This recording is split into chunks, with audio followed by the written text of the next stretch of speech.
अस्सलाम वालेकुम नाज़रीन, एक महकती और चहकती सुबह के साथ मैं हूं आपका मेजबान हन्नान बुखारी। नाज़रीन, दुआ करते हैं कि आज की सुबह आपके लिए ढेरों खुशियां लेके आप की चौखट पे आपका इंतजार कर रही हो। इसी दुआ के साथ आज के प्रोग्राम को आगे बढ़ाते हैं। जनाब आली, शहर फैसलाबाद की अगर बात की जाए तो दर्जा रात दिन ब दिन कम होने के साथ साथ अब स्मोक का खतरा भी पहले से बहुत टल गया, क्योंकि 2 दिन पहले जो बारिश हुई है, हल्की बूंदाबांदी हुई है शहर फैसलाबाद पे, उसकी वजह से हवा में माहौलियाती आलूदगी के जर्रात जो है वो बैठ गए हैं और स्मोक का खतरा जो दिन ब दिन बढ़ता चला जा रहा था और लोग इसको लेके काफी परेशान थे, वो अब कम परेशान नजर आते हैं। क्योंकि खास तौर पे वो लोग जो कि बाइक पे सफर करते थे और अपनी मुलाजमतों पे जाने के लिए सुबह सवेरे या बच्चों को छोड़ने के जाने के लिए बच्चों को जब आगे बिठाया होता था तो उसकी वजह से सांस का इन्फेक्शन और आंखों की बीमारियां जो है वो देखने में आ रही थी।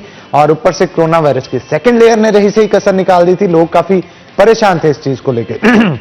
और इसके साथ साथ आपको यह भी बताता चलूं कि आज ज्यादा से ज्यादा दर्जा रात 23 डिग्री सेंटीग्रेड, जबकि कम से कम दर्जा जो है वो 8 डिग्री सेंटीग्रेड रहेगा। हवा में नमी का तनासब बढ़ जाएगा और रातें मजीद सर्द और दिन भी कदरे ठंडे होंगे।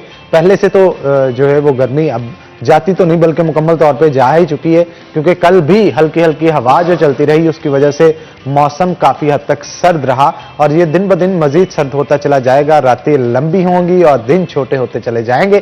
तो नाज़रीन, अगर बात करें शहर फैसलाबाद में क्राइम के हवाले से तो सोशल क्राइम जो है वो बढ़ता हुआ नजर आ रहा है। सोशल क्राइम के अंदर खासतौर पे मंशियात का अगर हम देखें तो मंशियात की वजह से बहुत सारे नौजवान नस्ल है जो कि तबाह हो रही है। बहुत कोशिश की जाती है पुलिस की जानिब से इसे रोकने के लिए, लेकिन दिन ब दिन पता नहीं क्यों गाहे बगाहे मोहल्लों के अंदर इसकी तरसील बढ़ती चली जा रही है। इसका अंदाजा चौकों चौराहों पर लेटे हुए नशेइयों से लेके गली मोहल्लों के उन वालिदैन तक जो कि इस चीज का रोना रोते हुए नजर आते हैं कि उनके बच्चे जो हैं वो नशे की लत में धुत हो चुके हैं।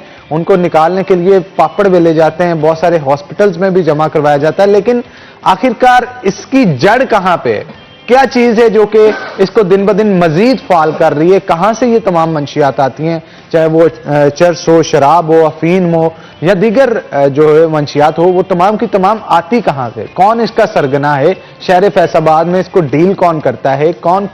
किस तरह से किन मोहल्लों के अंदर इसको चला रहा है? पुलिस इसके ऊपर क्या एक्शन ले रही है? एंटी नार्कोटिक फोर्स इसके ऊपर क्या एक्शन ले रही है? और इसके साथ साथ कब्जा माफिया, खासतौर पे वो ओवरसीज जो कि पाकिस्तान तो नहीं बैठे लेकिन उनकी जमीनें यहां पे मौजूद है और 10 साल बाद या 5 साल बाद जब वो फैसलाबाद आते हैं या गिरदोनवा का रुख करते हैं तो वहां पे जाके उनको पता चलता है कि उनकी जमीन एक नहीं, दो नहीं, बल्कि कई हाथ आगे जो है वो बिक चुकी है। और हालांकि उन्होंने ना तो रजिस्ट्री किसी के नाम करवाई होती है और ना ही किसी को ये इख्तियारात दिए होते हैं कि वो उनकी प्रॉपर्टी जो है वो सेल कर चुके।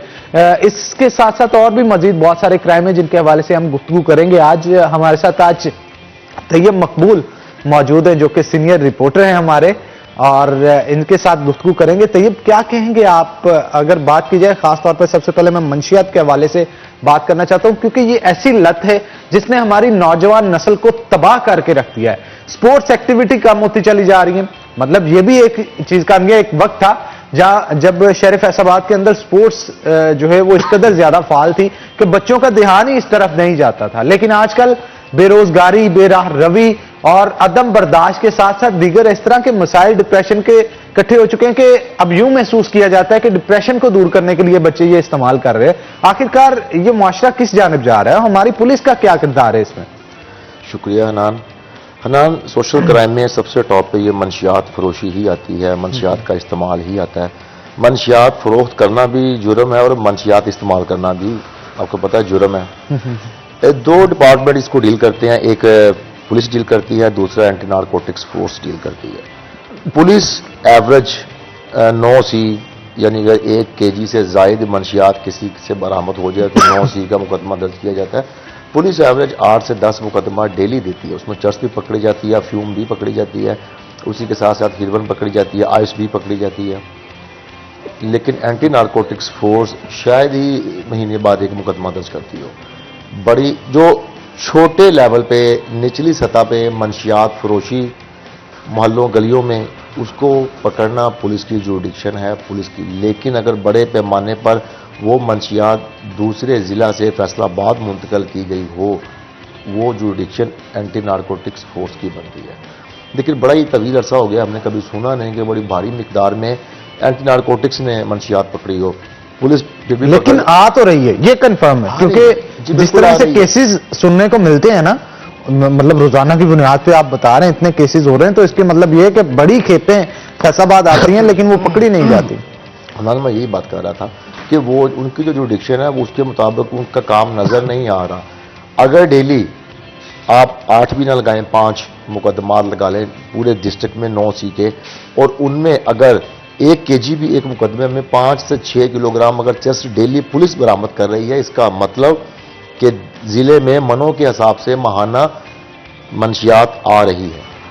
आपके दाखिली खारजी जो रास्ते हैं उन पे कुछ पिकेट पॉइंट जो है चेक एंड बैलेंस को इतना स्ट्रॉन्ग नहीं है। वही ये भी रिवायती पॉसिबिलिटी है कि चेक एंड बैलेंस हो लेकिन मिली भगत के साथ काम हो। कह सकते हैं, लेकिन अब ये बड़ा मुश्किल है। जो हमारे इस वक्त चीफ हैं पुलिस के, सिटी पुलिस ऑफिसर, इस मामले में बड़े स्ट्रिक्ट हैं। उन्होंने अब तक कोई 17-18 लोग गिरफ्तार करवा दिए हैं पुलिस वाले, इसी वजह से कि उनका कॉन्टैक्ट था मंशियात फरोशों के साथ। वो बड़े, उनका जीरो टॉलरेंस है इस वाले से कि मंशियात फरोशों के साथ जिस पुलिस ऑफिसर का, पुलिस एहलकार का कोई लिंक निकला, वो सिर्फ नौकरी से नहीं जाएगा, वो हवालात भी जाएगा, वो जेल भी जाएगा, उस पर FIR भी होगी और वो नौकरी से फारग भी होगा। अभी इन्होंने रिसेंटली 7 लोग डिसमिस भी किए हैं इसी चक्कर में। तो जो मंशियात है वो डेली बेसिस पे फैसलाबाद में आ रही है, मोटरवे के जरिए भी आ रही है, वो आपके हाईवेज के जरिए भी आ रही है, वो आपकी GT रोड के जरिए भी आ रही है। वहाँ पे कोई चेक एंड बैलेंस का निज़ाम नहीं है। हमारे जो इंट्रेंस हैं शहर की, आप देख लें जो मेन 5-7 हैं, उन पे कोई ऐसा ना वहाँ पे CCTV कैमरेज हैं। ये हमारे कमालपुर पे कैमरे लगे भी हुए हैं लेकिन वो फंक्शनल नहीं है, इस वक्त ऑपरेशनल नहीं है वो कैमराज। यानी ये मेन इंटरचेंज है और यहाँ के कैमरे ही नहीं फंक्शनल। कैमरे ही नहीं फंक्शनल। ये कुछ साल पहले लगाए गए थे, चलते भी रहे, लेकिन अब उनका कंट्रोल रूम भी खत्म है और वो चल भी नहीं रहे। लेकिन दोबारा इसको एक्टिव किया जा रहा है और मजीद कुछ कैमरे लगाए गए थे मुहर्रम में डिप्टी कमिश्नर साहब की जानब से, वो उनका कंट्रोल रूम पुलिस को भी दिया गया है, वो भी दोबारा से एक्टिव हो रहे हैं। तो कुछ एक्टिव है, कुछ दोबारा एक्टिव हो रहे हैं। मंशियात में सबसे ज़्यादा फैसलाबाद में जो इस्तेमाल हो रही है, जो फैसलाबाद में फ़रोख्त हो रही है, वो चर्स फ़रोख्त हो रही है। उसके बाद हेरोइन हो रही है। शराब को आप अगर साइड पे कर दें, सिर्फ इनकी बात करें तो अफ्यून, हेरोइन, चर्स, ये कोकेन जिसे कहते हैं। हाँ, कोकीन आप समझ लें कि हेरोइन की रिफाइन शक्ल है। अच्छा। सबसे एक्सपेंसिव किस्म का वो नशा है और ये उसकी रिफाइन शक्ल है। और ये कोकीन आप फैसलाबाद में तो मिलती ही मिलती है। आप किसी भी बड़े शहर में चले जाएं आपको, और ऐसी ऐसी जगह से कोकीन मिलेगी कि जो हम यहाँ पे बोल नहीं सकते, बता नहीं सकते ऑन कैमरा कि कहाँ कहाँ से कोकीन बड़ी इजीली जो है ना वो अवेलेबल है। हर बंदे की पहुंच में नहीं है वो, बड़ा यानी एक्सपेंसिव। इसे प्रॉपर बिजनेस अब दूसरे लोगों की तरफ से भी बना दिया। एग्जैक्टली, ये बड़ा प्रॉपर बिजनेस है। अच्छा, लेकिन तैयब साहब यहाँ पे मैं एक और नशे के हवाले से पूछना चाह रहा हूँ जिसमें आजकल ये बहुत सोशल मीडिया पे तनकीद चलाई जा रही है, अलबत्ता वो आया ठीक है या गलत है इस हवाले से तो नहीं, कि आइस जो है वो बहुत सारी लड़कियों का भी इस्तेमाल करने शुरू हो गई हैं। अब मैं तो क्योंकि ये जो बीट कर रहा हूँ इसमें देखता हूँ कि फैशन इंडस्ट्री की बहुत सारी लड़कियां इस नशे में इस कदर ज्यादा धुत हैं कि आइस जो है इसे ट्रेंड सेट कर दिया गया है कि ये फैशन लेबल इसके साथ एक लगा दिया गया है कि जो इस इंडस्ट्री में शायद वो लाजमी ही करेगा इसके। हनान, ये भी हेरोइन में से ही रिफाइन करके निकाली जाती है आइस।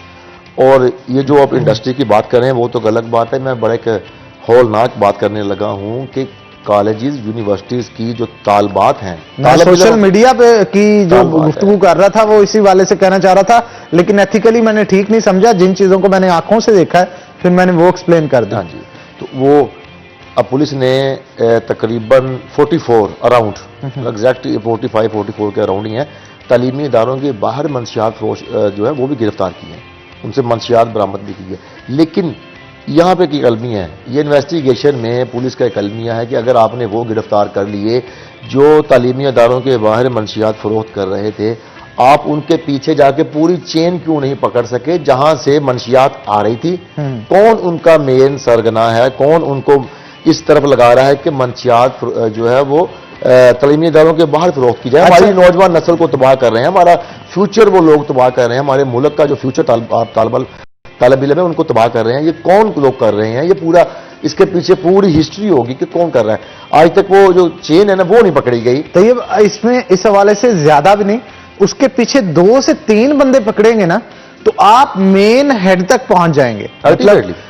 इसकी भी एक तरतीब होती है कि किसने कितना माल, मतलब अगर कोई शख्स पूरे फैसलाबाद को सप्लाई कर रहा है तो उसमें से चंद एक ऐसे होंगे जो फैसलाबाद के मखसूस इलाकों को सप्लाई कर रहे होंगे, वो मखसूस इलाकों वाले आगे फिर मखसूस गलियों को सप्लाई कर रहे होंगे, गलियों वाले आगे फिर रिटेल में जो है वो देना शुरू कर देते हैं। 2 से 3 बंदे आप मेन पकड़ेंगे तो हेड तक पहुंच जाएंगे, और अगर हेड पकड़ लेंगे तो एक पूरा कार्टेल जो है वो आपको मिल जाएगा। और मेरा ख्याल है अगर कार्टेल मिल जाए तो आप पूरी की पूरी एक नस्ल को, एक शहर को बचा सकते हैं। दूसरा हनान, पुलिस रूटीन में भी जब मंशियात फरोश पकड़ती है तो उसको पकड़ के उसको जेल में भिजवा दिया जाता है, और जो भी आईओ उसको पकड़ता है, इन्वेस्टिगेशन ऑफिसर, कोई भी इंक्वायरी ऑफिसर, उसकी ये इसी बात में उसकी खुशी होती है कि मैंने एक मंशियात फरोश पकड़ा। मुझसे कारकर्दगी मांगी जा रही थी कि मंशियात के हवाले से आपकी क्या कारकर्दगी है। मैंने 9C का यानी 1 kg प्लस का मुकदमा दर्ज कर लिया। अब मेरा 1 महीना गुजर जाएगा, मेरे ज़िम्मे एक ही था, मैंने दे दिया। वो उसके पीछे नहीं चलते कि इसने कहाँ से ली, उसने कहाँ से ली। इवन फैसलाबाद में आई कैसे, अगर आप देखें मनों के अगर आप हिसाब लगाएं कि पुलिस टनों के हिसाब से अब तक गिरफ्तार उसको बरामदगी कर चुकी है पुलिस की, टनों के हिसाब से। फिर शहर में कितनी आ रही शहर होगी? में कितनी आ रही होगी, ये तो वो जो पुलिस ने पकड़ ली है। इसका अगर आप 10-20 गुना भी आगे ले जाएं, वो अभी तक इधर पड़ी है, वो सेल आउट हो रही है, तो ये बिल्कुल गलत बात नहीं होगी। ये बड़ा मुख्तात अंदाज आपको बता रहा हूँ। हमारे इंटरेस्ट जो पॉइंट हैं हमारे ज़िले के, उन पे कम अज़ कम ऐसा सिस्टम होना चाहिए, कुछ ऐसा इलेक्ट्रॉनिक डिवाइसेस लगनी चाहिए अगर कोई पॉसिबिलिटी हो सके। कोई अब देखें डॉग्स मौजूद हैं जो उसी वक्त गाड़ी को सूंघ कर बता देते हैं कि इसमें मंशियात है या नहीं है। इस किस्म का सिस्टम जब तक आप अपने शहर के इंटरेस्ट पे नहीं लगाएंगे कि गाड़ी चेक ना हो उसमें मंशियात है, उस वक्त तक ये सिलसिला चलता रहेगा। आप अगर आपके पास जितनी की नफरी है, अगर आपने इंटरेस्ट में 2 कांस्टेबल लगा भी दिए, वो बेचारे किसी गाड़ी को चेक ही नहीं कर सकते। अगर चेक कर लें जी वो फलां सियासतदान का भतीजा था, ये इसकी जरूरत कैसे हुई, फिर अफसरान स्पेयर नहीं करते, फिर 1 सेकंड में सस्पेंड भी कर देते हैं उनको। ये पूरा सिस्टम ही जो है चेंज होने वाला है पुलिस डिपार्टमेंट का। ये अच्छा, ज्यादातर काबू वो आते हैं जो इस नशे को करते हैं, जो बेचते हैं वो भी कम काबू में आते हैं, और जो उनके पीछे बैठे हैं वो भी कम काबू में आते हैं। और ये भी देखने को मिलता है कि तेरे साहब तफ्तीशी मामलात में ही बहुत सारे लोग बच बचा के निकल जाते हैं, पैसे दे दिला के कि 9C ना करें, आप नॉर्मल करें जिसकी जमानत हो जाए या कुछ ऐसा हो जाए जिससे बाहर निकला जा सके। इसमें कितनी सदाकत है? हनान, इसमें बिल्कुल आपने 100% बात की। एक SHO हैं, इस वक्त सिटिंग SHO हैं, कुछ अर्सा पहले वही कोर्ट थाने में थे, वहाँ पे उन्होंने एक मियाँ बीवी को पकड़ा था। दोनों बड़े हाई लेवल के मंशियात फरोश थे, किसी दूसरे सूबे से ताल्लुक था उनका, यहाँ पे उन्होंने मकान लिया हुआ था कई साल से। उनसे 8-10 किलो अफ्यून बरामद हुई थी, 4-5 किलो हेरोइन बरामद हुई थी, और कोई 10 kg चरस बरामद हुई थी। ये तमाम ये जो मंशियात थी ना, ये मजमूई तौर पर 15 से 20 लाख उसकी मालियत थी। सबसे पहले ये डील हुई कि मेरी बीवी को जाने दिया जाए, उसका अलग से 6 लाख रुपया SHO साहब को वसूल हुआ। उसके बाद ये ऑन रिकॉर्ड है चीजें जी, ये ऑन रिकॉर्ड है। उसके बाद ये हुआ कि आप कम से कम पर्चा दें। उसके बाद हिरवन भी SHO साहब के खाते में आ गई, अफ्यून भी उनके खाते में आ गई। 7 किलो अफ्यून थी, 2 किलो अफ्यून, 2 किलो चरस का पर्चा दिया गया। बाकी तमाम मंशियात SHO साहब ने फरोख्त की, और वो कम फरोख्त की और वो कम पर्चा देने का अलग से 10 लाख रुपए लिया। मतलब आप ये समझ लें कि SHO साहब ने तो 30 लाख की दिहाड़ी डाल दी। फिर तो ज्यादा डाल दी ज्यादा, इससे भी ज्यादा है। मतलब ये तो वो बड़ा लम्हा फिक्रिया है जनाब, लम्हा फिक्रिया। और इसके बावजूद अभी वो ड्यूटी कर रहे हैं। जी, बड़ी ड्यूटी कर रहे हैं, और अफसरों के नाक का बाल हैं, और बड़ा बस चलता है ये सारा कुछ। लेकिन ये नहीं चलना चाहिए ना, नहीं चलना चाहिए। देखिए मैं कितनी बुरी बात है कि आप कितने लोगों के घरों के जो नौजवान हैं उनको उजाड़ रहे हैं। क्या जाने कि आगे जाके वो क्या किस तरह से अपने घर को संभालता, किस तरह से चलता, लेकिन नशे की लत की वजह से वो किस तरह तबाह बर्बाद खुद तो होता ही है, अपना पूरा घर भी तबाह बर्बाद कर देता है। हनान, मैं आपको जैसे पहले कह चुका हूँ, बात आपकी बिल्कुल ठीक है कि जो हमारे CPO साहब हैं वो बड़े स्ट्रिक्ट हैं इस मामले में। उनके नोटिस में आने की देर है, उसके बाद वो स्पेयर नहीं करते उनको। बहुत सारे पुलिस वाले गिरफ्तार भी करवाए, डिसमिस भी कर दिए। अब मैं आपको एक बड़ी मजे की बात बताता हूँ। वो मजे की बात आपसे सुनेंगे, लेकिन एक छोटी सी ब्रेक के बाद, क्योंकि ब्रेक का वक्त हो गया, तो ब्रेक के बाद इसी गुफ्तगू को नाज़रीन आगे बढ़ाएंगे। तो एक ब्रेक लेंगे, ब्रेक के बाद दोबारा हाजिर होते हैं। कहीं मत जाइएगा, हमारे साथ रहिएगा।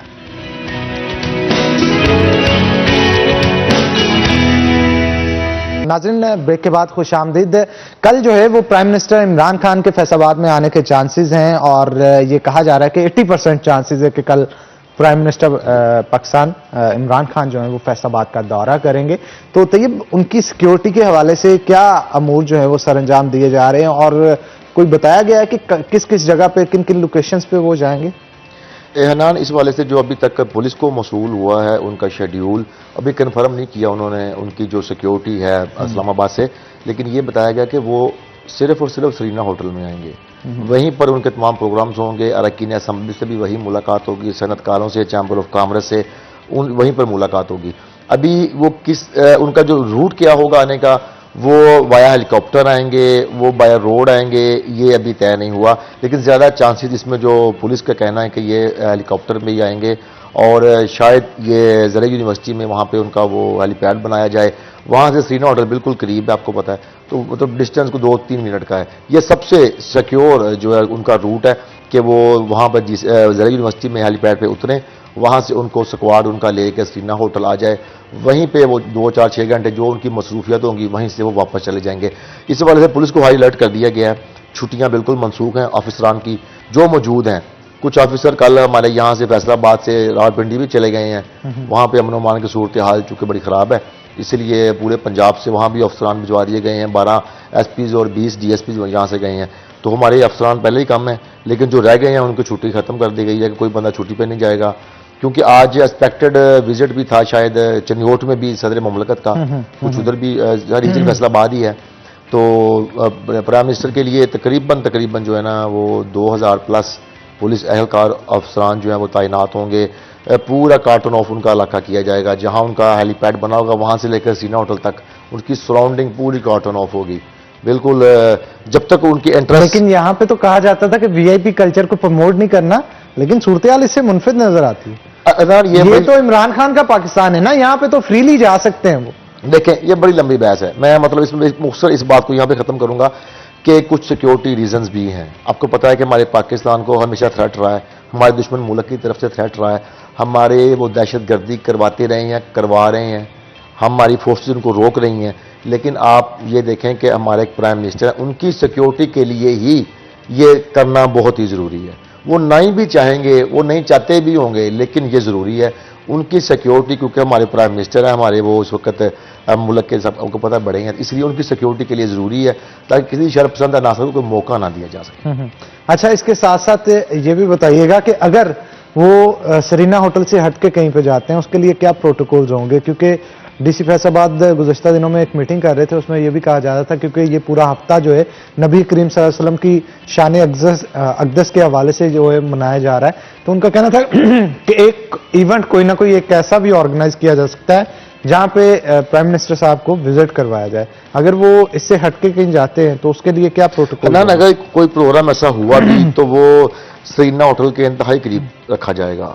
आर्ट्स काउंसिल भी हो सकता है, आर्ट्स काउंसिल भी हो सकता है, वो आप ये देख लें जिला काउंसिल चौक भी हो सकता है, इवन सर्किट हाउस, ये तीनों चीज़ें बड़ी नज़दीक हैं, यहाँ पर ही ऑर्गेनाइज हो सकता है। लेकिन जो हालात हैं, मेरा नहीं ख्याल कोई ऐसा प्रोग्राम होगा, ना अभी तक ऐसा कोई शेड्यूल में उनकी तरफ से बताया गया।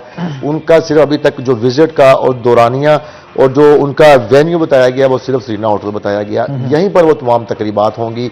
उनसे जिसने मुलाकात तय है, सनतकारों की तय है, चैम्बर ऑफ कॉमर्स की तय, इसी तरह अरकान असम्बली जो हैं उनको कोई फैसलाबाद के मनसूबों की जो ब्रीफिंग दी जाएगी वो सारा वहीं पर सेटअप है। अभी तक बैठ जाने के मतलब ऐसा कुछ नहीं है, लेकिन अगर ऐसा हो भी जाए तो हमारी पुलिस और दीगर जो हमारी लॉ इन्फोर्समेंट एजेंसीज हैं फैसलाबाद में, उन्होंने मुतबादल प्लान हर वक्त तैयार करके रखा होता है। अगर अचानक भी उन्होंने कहीं विजिट करना होगा तब भी मुतबादिल प्लान मौजूद होंगे और बड़ा सिक्योर विजिट वो कर सकते हैं। अच्छा, इस हवाले से भी बताइएगा कि ब्रेक पे जाने से पहले मंशियात के हवाले से हम गुफ्तगू कर रहे थे, उसी को आगे बढ़ाते हैं। तो जनाब ये बताइएगा कि एंटी नारकोटिक फोर्स के हवाले से खास तौर पे गुफ्तगू करें, वो कितनी मुतहरक है पुलिस से हटके अगर बात की जाए? एंटी नारकोटिक्स जो है फोर्स है ना हनान, वो बिल्कुल भी मुतहरक नहीं है। वो मुश्किल 1-2 kg चर्स वगैरह का पर्चा एक माह बाद एक देते हैं, एक माह में 2 पर्चे देते हैं, उससे ज़्यादा तो पुलिस काम कर रही है।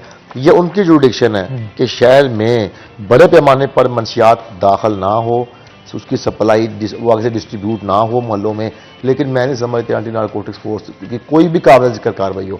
उससे ज़्यादा अच्छी कार्रवाई तो हमारी पुलिस की है। अभी रिसेंटली पुलिस ने 8-10 kg ब्लैक वक़्त हिरवन पकड़ी है, आइस पकड़ी है, बड़ा अच्छा काम किया है अपना SHO सदर ने, लेकिन उनकी कोई कारकर्दगी नहीं है। मैंने नहीं देखा उनकी कोई पिकेट पॉइंट्स हों। वो सादा लिबास में होते हैं, लेकिन ये पता लग जाता है उनके पिकेट पॉइंट नहीं है, उनकी इन्फॉर्मेशन ही नहीं है कि कब और कितनी मंशियात शहर में दाखिल हो रही। उससे अच्छे तो मुखबर पुलिस के हैं, पुलिस की इन्फॉर्मेशन उनसे ज़्यादा अच्छी है। पुलिस के खौफ से मंशियात अगर दाखिल ना हो तो ना हो, एंटी नारकोटिक्स फोर्स की कोई तरह खौफ नहीं है उनको। अब देखें, एंटी नारकोटिक्स एक पूरा अदारा है, ठीक है, और एक आप इसको अजाज अदारों में से भी कह सकते हैं। अब अगर वो भी 1-2 kg चर्च पकड़ के पर्चा दे तो उसको तो खत्म कर देना चाहिए। उससे अच्छा तो पुलिस फिर काम कर रही है। अच्छा, कब्जा माफिया के हवाले से क्या कहेंगे? ओवरसीज इस हवाले से काफी परेशान है, और गुज़श्ता दिनों में शायद आपके इल्म में भी होगा कि एक वकील साहब ने भी इस तरह का कोई प्रॉब्लम किया था। क्या कहेंगे आप? इस तरह के मामला पे गवर्नमेंट को स्ट्रिक्ट एक्शन लेना चाहिए, क्योंकि ओवरसीज की प्रॉपर्टी जो कि वो लाखों रुपए कमा के फैसलाबाद या फिर अपने मुल्क में भेजते हैं, उससे हमारी मैशियत भी मजबूत होती है, हमें उनको तहफ़्फ़ुज़ भी देना चाहिए। हनान, ये बहुत अच्छा आपने पॉइंट उठाया है। ये इसमें जितने भी स्टेक होल्डर हैं, हमारे जो कानून साजी करने वाले स्टेक होल्डर्स हैं, उनको इस पर बड़ा डीपली और संजीदगी से सोचने की ज़रूरत है। आप देखें, जुल्म देखें, PPC पाकिस्तान पीनल कोड, ताज़ियात पाकिस्तान जिसे हम कहते हैं, उसमें कब्ज़ा की जो दफ़ात दी गई हैं वो बेलेबल ऑफेंस है, काबिल ज़मानत ऑफेंस है। वो आप किसी की 10 अरब की प्रॉपर्टी पर भी कब्ज़ा कर लें, पुलिस अगर आपको अरेस्ट करेगी, जो मुकदमा आपके खिलाफ दर्ज होगा, आप जाते या बेल आउट होकर बाहर आ जाएंगे। ये बहुत बड़ा जुल्म है। दूसरी बात, ये जो साबिक हुकूमत पंजाब है, उसने ओवरसीज़ पाकिस्तानी कमीशन ने कायम किया था, उसकी पूरी एक वेबसाइट भी बनाई थी। ओवरसीज़ पाकिस्तानी दुनिया में किसी भी मुल्क में हो, अगर उनको ये इतला मिलती है कि उनका पाकिस्तान में, बिलखसूस पंजाब में, किसी भी शहर में, किसी जगह उनकी प्रॉपर्टी पर कब्जा हो गया, तो वो अपने उस पोर्टल के थ्रू, जो ओवरसीज़ पाकिस्तानी कमीशन का पोर्टल है, उस पर वो एप्लीकेशन देते थे, और जो साबिका वज़ीर साहब थे वो बड़े ही स्ट्रिक्ट थे इस मामले में। लेकिन अब सूरत हाल ये है कि पुलिस इस मामले में पढ़ना ही नहीं चाहती। पुलिस 90% से ज़ायद जो मामलात हैं कब्ज़ा के, उनको कोर्ट को रेफ़र कर देती कि ये कोर्ट का मसला है, आप वहाँ पर जाकर करें। और वो आपको पता है कि कोर्ट पर जितना काम का बोझ है, जितना ज़्यादा जजेस कम हैं, अदालतें कम हैं, और केसेस इतने ज़्यादा हैं कि जजेस 24-24 घंटे भी काम करें तो कई साल लगने के बाद वो सारे खत्म हो गए। ये कहते हैं ना कि केसेस के फैसले जल्दी नहीं होते। मैं कहता हूं जितनी जल्दी हो सकते हैं उससे कई ज्यादा जल्दी जजेस करते हैं, क्योंकि जितने केसेस का बोझ उनके ऊपर मौजूद होता है, ये हिम्मत है उनकी कि उन्होंने कंप्लीट रीड आउट भी उसको करना होता है, क्योंकि बिना रीड आउट किए तो फैसला नहीं सुनाते, उसको रीड आउट भी करना है। और देखने को ये मेहनत नहीं लगती, लेकिन ये मेरा ख्याल है कि सबसे ज्यादा मेहनत और मुश्किल तलब काम जो है वो ये कोर्ट्स का ही है। और जजेस साहिबान जो है उनको सलाम है कि वो इतना इसमें गहराई में जाके हर केस की फिर उस हिसाब से उसको डील करते हैं। ये बहुत बड़ी बात है, बहुत बड़ी। ना कभी आप विजिट करें वहाँ पर, एक दिन किसी भी कोर्ट में गुजार के देखें, वाकई उन पर जितना काम का बोझ है, बंदा हैरान हो जाता है कि एक इंसान इतना ज़्यादा सुबह से लेकर शाम तक काम कर रहा है। उन्होंने रिमांड भी देना है, उन्होंने बंदा जुडिशल भी भिजवाना है, उन्होंने उसी में उस पर सिविल भी उनको मामला देखने होते हैं, कब्जे के मामला, स्टे के मामला, फैमिली के मामला। बहुत ज़्यादा बोझ है इन पे, खुसूसन सिविल जज। डिप्रेशन में चला जाता है बंदा, मतलब इतने काम एक साथ, इतने टास्क परफॉर्म कर रहा हो तो बंदे को डिप्रेशन जो है हो जाती है, टेंशन हो जाती है। इस तरह के मामला। फिर देखें, अगर कोई जज ने कोई डिसीजन लेना है, उनको ये पता है कि कल को ये अगर सिविल जज कोई लेता है कोई डिसीजन, उसको पता है कि ये सेशन कोर्ट में भी इसकी अपील होगी, वहाँ से फिर हाई कोर्ट अपील होगी, सुप्रीम कोर्ट अपील होगी। इसलिए हर जजेस, जो भी तमाम जजेस हैं, उनकी कोशिश यही होती है कि हम बड़ा इसको कीनली ऑब्जर्व करने के बाद डिसीजन लें। लेकिन उन पर वाकई काम का बहुत ज़्यादा बोझ है और वाकई उनकी हिम्मत है। ये तो हम पुलिस नफरी की बात करते हैं ना, अगर जजेस की बात की जाए तो मैं कहता हूँ ये इनकी तो 10-20 गुना ज़्यादा जजेस हों, तब जाके कई साल बाद आप इस स्टेज पे आ सकते हैं कि कोई भी पेंडेंसी आपकी ना केसेस की हो। अच्छा, ऐसे भी मामला देखने को मिलते हैं ना कि बाहर से लोग आते हैं, उनको डरा धमका के उनसे पैसे मौसूल कर लिए जाते हैं। इस तरह के केसेस फैसलाबाद में भी हुए हैं और बड़ा वो केस हाईलाइट भी हुआ था। उस हवाले से क्या कहेंगे आप? ये थाना गुलबर्ग में ये केस हुआ था। ओवरसीज पाकिस्तानी थे, उनके अपने ही भतीजे ने किसी से मिलके पूरा प्लान किया, खुद को शो किया कि जी हम किसी सरकारी डिपार्टमेंट से हैं, उनको ले गए इस्लामाबाद में रखा, उनकी 9.25 करोड़ रुपए की ट्रांजैक्शन करवाई गई अच्छा। उनके अकाउंट से। उसके बाद जो उनके पास नेट कैश था 4-5 लाख रुपया, सोने की चेन थी, शायद घड़ी भी सोने की थी, इस तरह का कुछ 10-12 करोड़ का नुकसान पहुंचाया गया।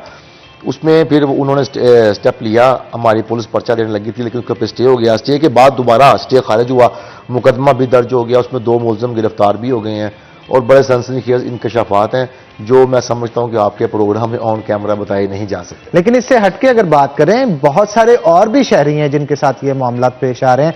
सपोज एक बंदा है जो कि पाकिस्तान में नहीं है, दुबई में है या फिर सऊदी अरेबिया है या यूके के किसी कंट्री में है, वहां से पाई जोड़ के मजदूरी करके, वहां पे व्हाइट कॉलर जॉब तो बहुत मुश्किल उनको मिल सकती है ना, जो यहाँ पे कोई अनपढ़ लोग वहां पे जाते हैं, तो वो मजदूरी करने के बाद लाखों रुपए जोड़ के उनकी ख्वाहिश होती है कि घर बनाए, और जब घर बना लिया जाता है तो यहाँ पे क्योंकि उनके रिश्तेदारों की स्ट्रेंथ नहीं होती, कब्जे हो जाते हैं, उनको भी बहुत सारी प्रॉब्लम्स फेस करनी पड़ती हैं। और फिर उनका खासतौर पे कहना है कि जब बाहर से पाकिस्तान आते हैं, पुलिस के साथ कोलैबोरेशन वैसी नहीं हो पाती जैसी होनी चाहिए। पुलिस अफसरान का पूरे पंजाब में, मैं पंजाब की बात करूंगा, दीगर सूबों का मैं नहीं जानता, एक स्टांस है उनका बड़ा सिंपल। वो कहते हैं, ये उनके बकौल है, कि जो जिस बंदे का कब्जा है वो इटसेल्फ एक मलकियत का एक प्रूफ है, एक फैक्टर है। अब वो कह रहे हैं कि जिसका कब्जा है अगर हम उसको उठा के बाहर फेंकें तब भी हम पर ये उंगलियां उठाई जाएंगी कि पुलिस जबरदस्ती करके लोगों को घर से बाहर फेंक रही है। इसलिए उनकी कोशिश होती है कि आप कोर्ट में जाएं, और कोर्ट की बात हम कर चुके हैं कि जितना तवील प्रोसीजर उसमें होता है, तो इसमें कानून साजी की जरूरत है कि कोई मुकदमा ऐसा दर्ज किया जाए कि वो बंदा बेल आउट ना हो, उसका फौरी ट्रायल हो और within no time, within days उसको अगर सजा हो कब्जा करने वाले को, ये काम खत्म हो जाएगा। आप देखें, ये बड़ा, मैं आपको बता रहा हूँ, बड़ा आसान है। आप किसी की 1000 करोड़ की प्रॉपर्टी पे कब्जा कर लें, अगर आप कायम रख सके वो बंदा इस काबिल नहीं है तो फिर वो आपकी है, समझ लें। अगर उसने अप्रोच कर लिया, पुलिस अगर आ भी गई, अगर पुलिस ने आपको उठा भी लिया, तो जो मुकदमा दर्ज होगा सुबह को आप बेल आउट हो जाएंगे। बेलेबल ऑफेंस है, बेलेबल ऑफेंस है। और आप देखिए, अब आप किसी की जितनी मर्जी उसकी जमा पूंजी, उसकी पूरी जिंदगी की कमाई पर कब्जा कर लें, अगर आप पकड़े भी जाते हैं तो विद इन आवर्स आप अपने घर में होंगे। बिल्कुल आप ठीक कह रहे हैं। इस हवाले से कानून साजी जो है वो मजीद सख्त होनी चाहिए ताकि मामला मजीद बेहतरी की तरफ जा सके। तो नाज़रीन, एक ब्रेक लेंगे, ब्रेक के बाद दोबारा हाजिर होते हैं, कहीं मत जाइएगा, हमारे साथ रहिएगा।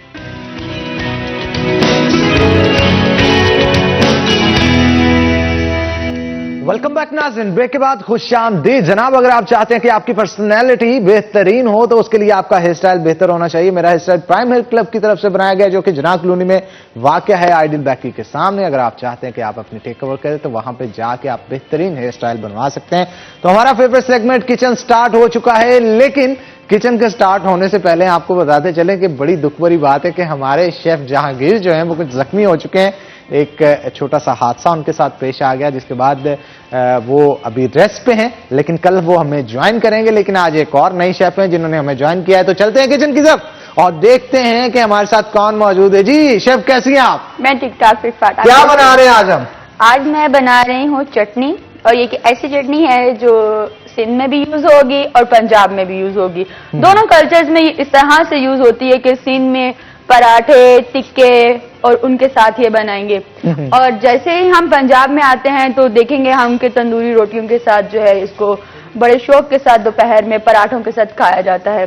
तो मैं इसमें इस्तेमाल करूंगी, प्याज है, टमाटर है, लहसुन है, हरी मिर्च है। लहसुन का जो इसमें जायका आएगा ना, वो इसको इन्हांस करेगा, और थोड़ा सा इसको मैं लीमू के साथ। चटनी का नाम क्या है? इस चटनी को आप पंजाबी चटनी कह लें और इमली की चटनी, मतलब इसमें पूरा एक जायका ऐसा आएगा खटास के साथ। आप मतलब ये इमली की चटनी आज हम बनाने जा रहे हैं? जी, आप इसको समझ लें, इसमें इमली शामिल नहीं होगी, और ये टेस्ट पूरा इमली की चटनी किस तरह? ये टेस्ट उसका पूरा इमली का देगा। जैसे ही मैं इसमें हरी मिर्च, प्याज और इसमें लहसुन को जो है वो अंदर से इसको पकाऊंगी तो ये एक जो है वो इमली का जायका देगा। चलें जी, इसके इंग्रेडिएंट्स वन बाय वन बताएं और उसके बाद इस रेसिपी को स्टार्ट करते हैं। जो इसके मेन इंग्रेडिएंट है, जो मेन अज़ा है ना, अज़ा, उसमें एक ये प्याज में यूज करूंगी, फिर टमाटर है, लहसुन है, लीमू है और हरी मिर्च है। अच्छा, साथ में जी चाट मसाला, और इसको हम कहते हैं दादड़ मिर्च, इसको मैं इस्तेमाल करूंगी। हल्के से नमक डाल के और फिर इसको मैं तेल के अंदर इसको हल्का सा फ्राई करूंगी और जब ये पक जाएगी और सर्व करने की, ये बहुत फटाफट अच्छा, तैयार होने इसे वाली तैयार चीज़ किस है। में किया जाएगा? गोल्डन घी जी। में या गोल्डन कुकिंग ऑयल इसमें इस्तेमाल किया मैं जाएगा? इसमें ऑयल यूज करूंगी क्योंकि गोल्डन कुकिंग ऑयल जनाब इसमें इस्तेमाल किया जाएगा। गोल्डन कुकिंग ऑयल के हवाले से आपको बताते चलें कि हिफ्ज़ान सेहत के असूलों के ऐन मुताबिक कुदरती अज्जा के साथ इसे ऑटोमेटिक प्लांट के ऊपर तैयार किया जाता है, जिसका मकसद यह होता है कि आपके खानों की लज्जत जो है वो दुबाला हो जाए। और इसी के साथ साथ आपको यह भी बताते चलूं कि इसके अंदर विटामिन का ब्लेंड भी मौजूद है, जिसके अंदर vitamin A, vitamin D, vitamin E इसके अंदर मौजूद है। विटामिन ए आपके विजन को क्लियर करता है, विटामिन डी आपकी कैल्शियम अब्जॉर्प्शन, और विटामिन ई जो है वो आपकी ओवरऑल हेल्थ के लिए इंतहाई इंपॉर्टेंट है। तो जनाब अगर आप जाएं बाजार के अंदर और आपको कोई ऑयल खरीदना हो तो सबसे पहली आपकी चॉइस जो है वो गोल्डन कुकिंग ऑयल होनी चाहिए, ताकि आपकी खानों की लज्जत को दोबाला किया जा सके, जैसे कि आज चटनी के लज्जत को भी दोबाला किया जाएगा। तो मैं चाहता हूं आप रेसिपी तो बता दी, लेकिन इसे तैयार कैसे किया जाएगा इसका तरीकाकार भी बताते चलें। मैं इसको ऑयल जो है वो इसमें डालूंगी और देन मैं इसमें प्याज कट करके डालूंगी, देन टमाटर डालूंगी, टमाटर में छिलके के बगैर इसमें चलें इस्तेमाल जी, करूंगी। इसमें ऑयल जो है वो अभी पूर कर दिया जाए, मैं चाहता हूं, जी, ताकि जी। ऑयल आप मेरी थोड़ी सी हेल्प कर दीजिए जी प्लीज। जी मैं हेल्प कर रहा हूं। आप ऑयल पोर करें, हम इसे गर्म करेंगे। आप उतनी देर अनियन जो है उनको कट करिएगा। ऑनियन कट करके जनाब इसमें डाले जाएंगे ताकि आप इसको अच्छे से पका लेंगे। और ऑनियन जब ब्राउन हो जाएंगे, जब पता चल जाएगा कि ये पक गए हैं, तो फिर हम इसके अंदर उसके बाद ऑनियन के बाद क्या चीज ऐड करेंगे? अनियन प्याज डालने के बाद मैं इसमें टमाटर डालूंगी, साथ ही लहसुन और हरी मिर्च। जैसे ही ये पक जाएंगे तो एंड पे जो है मैं इसमें लीमू डाल दूंगी और सारे मसाले, जिसमें चाट मसाला है, दादड़ मिर्चें हैं, नमक है। बहुत फटाफट तैयार होने वाली है, बट बहुत चटाचट है ये। मैं चाहता हूं कि आप, अब ऑयल जो है वो काफी गर्म हो चुका है, इसके जी जी, अंदर मैं प्याज इसमें को ये ऐड कर प्याज दें। डाल रही हूँ। ये लें प्याज जनाब इसमें ऐड कर दिए गए हैं और इसको अब पकाया जाएगा। कितनी देर के लिए पकाया जाएगा प्याज को? ये बस हल्का सा नरम हो जाएगा प्याज तो ये बन जाएगा। अच्छा, वैसे जैसे ही गर्म ऑयल में डाला जाता है प्याज को, इसका कलर जो है वो चेंज होना शुरू हो जाता है, टेक्सचर चेंज होना शुरू हो जाता है, येलोइश होने शुरू हो जाते हैं, जैसे कि आप देख भी सकते हैं अभी। जी, ये फौरन से जो है ना ये नरम हो अभी जाएगा। जो है इसे तैयार किया जा रहा है। अब इसके बाद टमाटर जो है वो ऐड किया जाएगा। मैं चाहता हूं आप 1 बाय 1 इंग्रेडिएंट्स ऐड करते रहें और लास्ट पे हम आपसे तरीकाकार भी इसका पूछेंगे ताकि इसको किस तरह से रेडी किया। उतनी देर हमारे आज कुछ गेस्ट भी मौजूद हैं, उनकी तरफ भी चलते हैं। लेकिन गेस्ट से पहले मैं आपको बताता चलूं कि परफ्यूम यानी खुशबू एक ऐसी चीज होती है जो कि आपकी पर्सनैलिटी को संवार भी सकती है और बिगाड़ भी सकती है। इसलिए आपको इन चीजों का इस्तेमाल करने से पहले आपको देख लेना चाहिए कि आप जो खुशबू इस्तेमाल कर रहे हैं वो आपकी पर्सनैलिटी के ऐन मुताबिक हो। अब वो ऐन मुताबिक किस तरह से होनी चाहिए? हर शख्स की अपनी अपनी जो है वो कलेक्शन होती है, अपनी पसंद होती है और अपनी पसंद की बुनियाद पे वो चीज़ों का इस्तेमाल करता है, उनका इंतखाब करता है। परफ्यूम के हवाले से यहाँ पे गुफ्तगू करना चाहूँगा। स्टाइलों ने भरपूर फरमाइश के बाद, तमाम चीज़ों के बाद अब परफ्यूम की कलेक्शन जो है वो भी इंट्रोड्यूस करवा दी है और 6 परफ्यूम इनकी तरफ से जो है वो इंट्रोड्यूस करवाए गए हैं। इटालियन खुशबू होती है, क्योंकि इटालियन खुशबू की जब बात की जाती है तो वो देर पा होती है और अगर आप उसको लगा लेते हैं तो उसकी फ्रेग्रेंस बड़ी देर तक रहती है और लोगों को अट्रैक्ट भी करती है, एक सेक्स अपील भी रखती है। जो खुशबू होती है उससे आपकी पर्सनैलिटी जो है उसको निखारा जा सकता है, शख्सियत संवर सकती है। और खास तौर पे जब बात आती है स्टाइलों की, परफ्यूम कलेक्शन की, तो इनके जो 6 आर्टिकल्स हैं उनके हवाले से मैं 1 बाय 1 आपको बताता चलूं कि इनकी तरफ से बेला, कासा, डीजल, फेम, इन्फिनिट और सेल अवे, ये 6 परफ्यूम है जो कि इंट्रोड्यूस करवा दी गई। पैकिंग भी आप इनकी देख सकते हैं कि खूबसूरत शीशियों के अंदर इनको डाला गया है। इनमें से 6 परफ्यूम में से 4 परफ्यूम खास तौर पे खवातीन के लिए और उनमें से 2 परफ्यूम जो है वो यूनिसेक्स हैं, यानी वो मेल भी इस्तेमाल कर सकते हैं, फीमेल भी इस्तेमाल कर सकते हैं। अब जो इनमें से 4 खवातीन के परफ्यूम्स हैं उनके मैं आपको नाम बताता चलूं। बेला, कासा और इसके अलावा सेल अवे और फेम जो हैं ये खवातीन के परफ्यूम है। और अगर बात की जाए बाकी 2 की, उनमें से एक डीजल है और इन्फिनिट है जो कि मेल फीमेल दोनों इस्तेमाल कर सकते हैं। इसके अंदर फ्रेग्रेंसेस का बहुत कमाल होता है। अब वो कमाल किस तरह से होता है कि खवातीन जब तैयार तो हो जाती हैं लेकिन उनकी ख्वाहिश होती है कि अगर किसी की उन पे नजर नहीं भी पड़ी तो उनकी खुशबू से उनको पहचान लिया जाए कि यहां से कोई शख्स गुजरा था। तो उसके लिए आपको स्टाइलो के ऑनलाइन स्टोर से जो बेहतरीन परफ्यूम की कलेक्शन है उससे परचेजिंग कर सकते हैं। और अगर आप चाहते हैं कि इनके स्टोर से जाके परचेजिंग करें तो स्टोर्स के ऊपर भी ये चीजें अवेलेबल हैं। आप जाके जहां पे जूते, कपड़े और हैंड बैग समेत दीगर ज्वेलरी की एशिया जो है वो खरीदते हैं, आप परफ्यूम की कलेक्शन भी इनके पास मौजूद है। आप परफ्यूम्स भी खरीद सकते हैं और उससे अपनी जो शख्सियत है उसको संवार सकते हैं। तो आज हमारे साथ जो मेहमान मौजूद होंगे उनके हवाले से मैं आपको तारुफ करवाता चलूं। क्रिकेट क्योंकि एक ऐसा खेल है जो कि हमारे मुल्क पाकिस्तान में बहुत पसंद किया जाता है। बच्चे हों, बड़े हों, नौजवान हों, बूढ़े हों, तमाम के तमाम चाहे गलियों में हों या ग्राउंड्स में हों, खेलते हुए नजर आते हैं क्योंकि ये हर एक की अवलीन तरजीह बन चुका है। और अगर खेल के लिए किसी ने वक्त निकालना होता है, खासतौर पे क्रिकेट के लिए निकालते हैं। तो क्रिकेट के आज उभरते हुए सितारे हमारे साथ मौजूद होंगे। मेरी मुराद मोहम्मद अली साबिर जो मेरी दाईं जानब पे इस वक्त मौजूद हैं और आप पेशावर ज़ल्मी के लिए सिलेक्ट भी हो चुके हैं और अंडर 13 के जो खिलाड़ी हैं वो भी हैं। और उनके साथ साथ अहमद साबिर भी हमारे साथ मौजूद हैं जो कि इनके छोटे भाई हैं और 7 साल की उम्र में ही बॉलिंग करवाना शुरू कर दी है और खेलना भी शुरू कर दी है। बड़े अच्छे और बेहतरीन प्लेयर हैं। इन दोनों के हवाले से मैं आपको बताता चलूं कि सोशल मीडिया के ऊपर इनकी वीडियो जो है वो काफी वायरल हो चुकी हैं और मिलियंस में व्यूज हैं इनके और लोग जो है उनको बड़ा पसंद कर रहे हैं। और यही वजह थी कि आज इनको यहां हमें मजबूरन बुलाना पड़ा ताकि लोगों को वो चेहरा दिखा सकें जो कि सोशल मीडिया पे वायरल हो रहे हैं। उनके साथ साथ हमारे साथ साबिर हुसैन साहब मौजूद हैं जो कि इनके वालिद मोहतरम हैं, तो खुद भी स्पोर्ट्समैन स्पिरिट रखते हैं, क्रिकेट से खासी मोहब्बत भी रखते हैं। तो आप सबको जनाब वेलकम करते हैं शो के अंदर। पहले मैं मोहम्मद अली साबिर की तरफ जाना चाहूंगा, कैसे शौक पैदा हुआ क्रिकेट के हवाले से और कैसे पता चला कि जो स्किल्स आपके अंदर हैं उनको किस तरह से लोगों ने पहचाना और क्या बाबा की तरफ से ये आपको खास तौर पे इंस्ट्रक्शन थी कि आप स्पोर्ट्स के लिए क्रिकेट का इंतखाब करें या आपको खुद भी शौक था? अस्सलाम वालेकुम। सबसे पहले तो मैं शुक्रिया अदा करूंगा सिटी 41 वालों को जिन्होंने पहले मुझे मॉर्निंग शो में बुलाया था जिसकी वजह से मैं पेशावर ज़ल्मी में सिलेक्ट हुआ। उन्होंने मुझे कॉल करके बुलाया और मुझे ड्रॉप किया। उन्होंने कहा कि बहुत कम वक्त में आप लोगों को हम बुलाएंगे, तो मैं शुक्रिया अदा करता हूँ सिटी 41 वालों का। और जो मुझे सामान वगैरह देते हैं शेख काशी साहब सैयद अजमल स्पोर्ट के ओनर, वो मुझे सारा सामान देते हैं। अच्छा, मुझे ये बताएं, आपकी एक वीडियो बनी थी जो कि सोशल मीडिया पे बड़ी वायरल हुई थी, वो वीडियो बनाई किसने थी?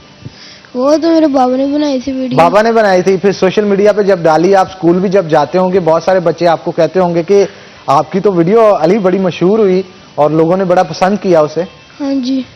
और ये भी बताइएगा कि आपको सबसे ज्यादा अच्छा बैट्समैन कौन सा लगता है जिसको देख के कॉपी करते हैं? मुझे सबसे अच्छा बैट्समैन कामरान अकमल लगता है, वो मुझे मेरा फेवरेट बैट्समैन है और उनकी तरफ देख के मैंने कीपिंग भी स्टार्ट कर ली है। मैं कीपिंग भी कर लेता हूँ और साथ बैटिंग भी करता हूँ। चलें जी, आपके साथ अहमद साबिर भी मौजूद है। मैं चाहता हूँ माइक उनको दे दिया जाए। अहमद, आप क्या कहेंगे, बैटिंग ज्यादा पसंद है बॉलिंग ज्यादा पसंद है? बॉलिंग। बॉलिंग ज्यादा पसंद है। बॉलिंग में फास्ट बॉलिंग या स्पिन बॉलिंग? आप फास्ट। Fast bowling. तो बड़े होके पेसर बनेंगे यानी आप। आपका फेवरेट बॉलर कौन सा है? नसीम शाह। अच्छा, और उसकी तरह बॉलिंग एक्शन करने की कोशिश करते हैं या आपका अपना स्टाइल है? चलें जी, हमारे साथ अहमद साबिर के वालिद मोहतरम भी मौजूद हैं, उनसे भी गुफ्तगू करते हैं। क्या कहेंगे आप, बच्चों के अंदर टैलेंट तो बहुत है, आपने इनके टैलेंट को कब पहचाना?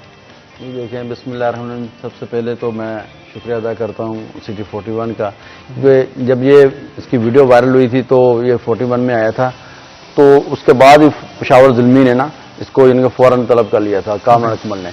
तो बड़ा अच्छा इसने वहाँ में परफॉर्म किया है, तो इसकी वजह से उन्होंने इसको अडॉप्ट कर लिया है कि अंडर 13 में ये हमारा प्लेयर है। इंशाल्लाह ताला नेक्स्ट ईयर जो भी होगा इसको वो सारा खर्चा इसका उठाएंगे, वो क्रिकेट का भी और एजुकेशन का भी।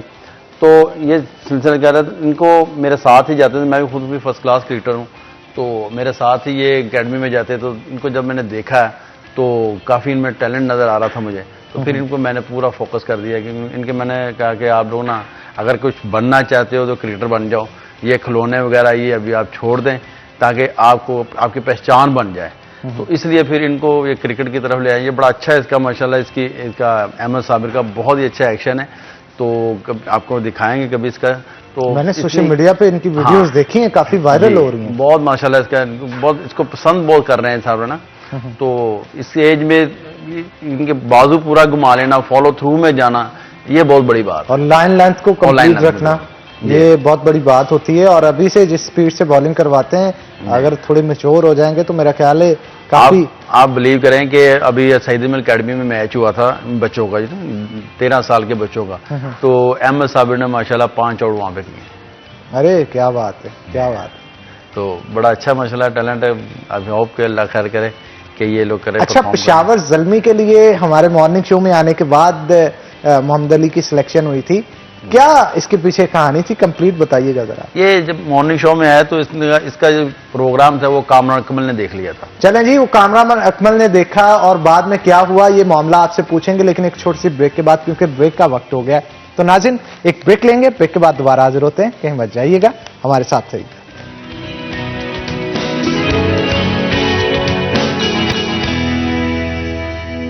वेलकम बैक नाज़रीन, ब्रेक के बाद खुशामदीद। हमारे साथ तैयब मकबूल मौजूद हैं और मजीद क्राइम के हवाले से गुफ्तगू जो है उनके साथ करते हैं। तैयब, क्या कहेंगे आप, हमारे यहाँ अदम बर्दाश्त दिन ब दिन बढ़ता चला जा रहा है और इस अदम बर्दाश्त की वजह से अब ये वाकयात भी सामने आ रहे हैं कि डकैती तो कर ली जाती है लेकिन जानबूझ के फायर मार दिया जाता है।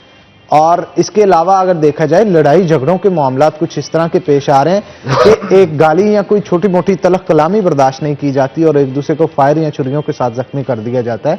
क्या कहेंगे इस हवाले से आप? हनान, 16 नवंबर को कल ये अदम बर्दाश्त का दिन मनाया गया है पूरी दुनिया में, ये आलमी दिन था।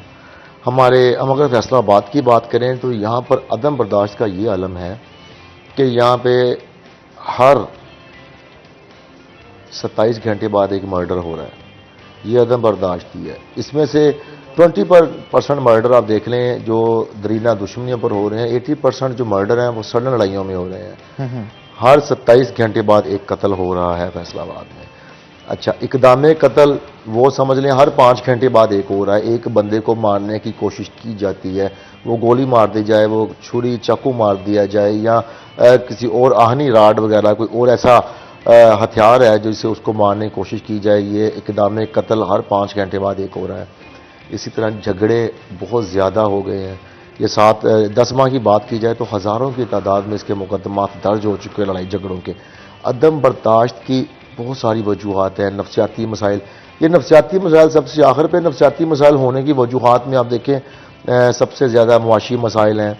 जिस तरह हमारी इंडस्ट्री में मसाइल हैं, इंडस्ट्री बहुत ज़्यादा कोरोना की वजह से बंद हुई, हमारी बिजली गैस महंगी होने की वजह से उन्होंने डाउन साइजिंग की। लेकिन तैयब साहब, इसमें यह देखना पड़ेगा, जब लॉकडाउन हुआ था जराइम की रेशियो खत्म होने के बराबर हो गई थी, मतलब लोग बाहर ही नहीं थे। जी जी, आपकी बात ठीक है ना, लेकिन उसके बाद देखें जैसे ही लॉकडाउन खत्म हुआ तो एक वेव आई है पूरी दुनिया में। ये हुआ है, पाकिस्तान समेत पूरी दुनिया में ये हुआ है। बेरोजगारी की वजह से क्राइम की एक पूरी वेव आई है। अच्छा, अब हम चूंकि एक थर्ड वर्ल्ड है, हम ज्यादा मुतासर हुए हैं उस वेव की वजह से। ऑलरेडी हम फैसलाबाद की बात करें तो हमारे लोग मुतासरीन हैं।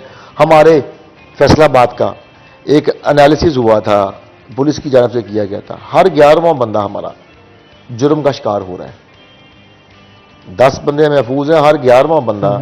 अब इसकी अगर रेशो देखते जाएं कि कितने मिलियंस लोग जो हमारे हैं वो बेचारे जराइम का शिकार किसी न किसी सूरत हो रहे हैं। उनके साथ डकैती हो रही है, उनके साथ चोरी हो रही है, राजनी हो रही है, और उनको राह चलते मामूली बात पे पीट दिया जाता है, उनके साथ फ्रॉड कर लिया जाता है। अच्छा, ये तो हो गया, आप समझ लें ये क्रिमिनल एक्टिविटीज़ हो गई। अगर वाइट कॉलर क्राइम देखें, उनको किस तरह का खाना दिया जा रहा है, उनको सेहत की सहूलतें क्या दी जा रही हैं, कि कितना हफ्जाने सेहत के असूलों का ख्याल रखने के बाद उनको डाइट दी जा रही है। ये हमारा तो हम सोसाइटी में जो आप ये समझ लें 1 से 2% लोग जो अशराफिया कह लें, जो पावरफुल लोग हैं, जो जिनके लिंक्स आप समझ लें डिपार्टमेंट्स में ज़्यादा हैं, जिनकी पॉलिटिशियन के साथ वाकफियत है, सिर्फ वो लोग महफूज हैं। 98% लोग किसी न किसी शक्ल में मुतासर ही हैं। लेकिन ये सिफारिश कल्चर भी तो बहुत बुरा है ना तैयब साहब। सही मेरिट की धज्जियां ही ये चीज उड़ाती है। जब किसी शख्स की सिफारिश चली जाती है और बिना सिफारिश वाले को तरजीह नहीं दी जाती तो उसका दिल टूट जाता है। हनान, मैं आपको एक इंटरेस्टिंग बात बताता हूं कि हमारे यहाँ पे अगर आपने बिल्कुल जायज़ काम करवाना है, आप चाह रहे हैं मेरिट हो, तब भी आपको ये सिफारिश करवानी पड़ती है कि जनाब मैं मेरिट यही कर तो दें। बात है कि मेरिट के काम के लिए भी आपको सिफारिश करवानी पड़ती है, क्योंकि हमारा सिस्टम ही इतना कॉम्प्लिकेटेड हो गया है कि इस कॉम्प्लिकेशन से निकलने के लिए कोई ना कोई आपको पुश चाहिए होता है, और वो सिफारिश की शक्ल में होता है। मतलब जायज काम के लिए आप अफसर के पास जाएंगे तो पहले तो आपको अंदर ही नहीं जाने दिया जाएगा, और फिर आपकी फाइल कितने दिनों पड़ी रहेगी, और फिर पीछे लगने के बाद जब आपकी एक्सेस ऑफिसर तक होगी तो वो देख के कहेगा ठीक है पीए से ले लीजिएगा, फिर पीए को कितने दिन। मतलब ये सिस्टम ऐसा कुछ बन चुका है कि इंसान। अनन, आपकी बात से ये मैं और आपके इस प्रोग्राम की वजह से ये आला अफसरान तक एक बात के नोटिस में लाना चाहता हूं। अगर सिर्फ और सिर्फ थाना में एसएचओज का बिहेव, उनका बड़ा शहाना बिहेव होता है वहां पे, आपके लिए किसी भी ऑफिसर्स को, एसएसपी रैंक ऑफिसर हो, फैसलाबाद में 2 एसएसपी हैं, 5 टाउन एसपी हैं, उनको इवन सीपीओ को, इवन आरपीओ को मिलना बड़ा ही आसान है। एसएचओज को मिलना ऐसे है जैसे आपने वज़ीर-ए-आज़म पाकिस्तान को मिलना है। जनाब उस दिन मैं आरपीओ साहब के पास, रिफत मुख्तार के पास बैठा था, और जितने भी साइलिन वहां पे आए, जब तक उनको निपटा नहीं लिया गया वो अपनी सीट से नहीं उठे। और यही मामला अगर पेश आ जाए एसएचओ के साथ, तो एसएचओ थाने में मौजूद होने के बावजूद उसे पता भी होता है कि बाहर साइलिन बैठे हैं और इतनी देर से उनका वेट कर रहे हैं, बाहर निकलता है, गाड़ी में बैठता है और चला जाता है। हनान, तमाम एसएचओज ने, तमाम से मुराद आप कह लें 95% मेजोरिटी, उन्होंने प्राइवेट लोग रखे हुए हैं थानों में। इन्होंने अपने अलग से अपने एक रिटायरिंग रूम बनाए होते हैं, ये बहुत कम अपने। अच्छा, जो इनको आईजी साहब ने तय कर दिया है, इनका 4 घंटे 2 से 6 बजे तक ये ऑन कैमरा बैठे होंगे, अपने दफातर में पब्लिक को डील करेंगे। अदरवाइज ये थानों में नहीं मिलेंगे आपको। थाने में मौजूद होने के बावजूद इनके जो प्राइवेट गनमैन हैं वो पुलिस वालों से ज़्यादा बदतमीज़ होते हैं। वो पुलिस वालों में फिर रख रखाव होता है कि साहिल आया है, जो प्राइवेट लोग जो रखे होते हैं वो रखे ही सिर्फ इसी काम के लिए हैं कि वो लोगों को, आने वालों को डरा धमका के रखे और हमारी दहशत इलाके में कायम रहे। एसएचओ का जो ओहदा है वो तो दहशत कायम करने के लिए, वो पब्लिक सर्वेंट का ओहदा नहीं रह गया। तो ये अफसरान को नोटिस लेना चाहिए कि थानों में जाने वाले साइलिन के साथ क्या सलूक होता है। 11 बजे के बाद, रात 11 बजे के बाद थानों को ताले मार दिए जाते हैं। अब थाने में इंटरेस्ट नहीं आपकी हो सकती। ये बड़ा जुल्म है। देखें, जुर्म 24 घंटे हो रहा है, थानों का टाइमिंग है 11 बजे के बाद आप थाने में नहीं जा सकते।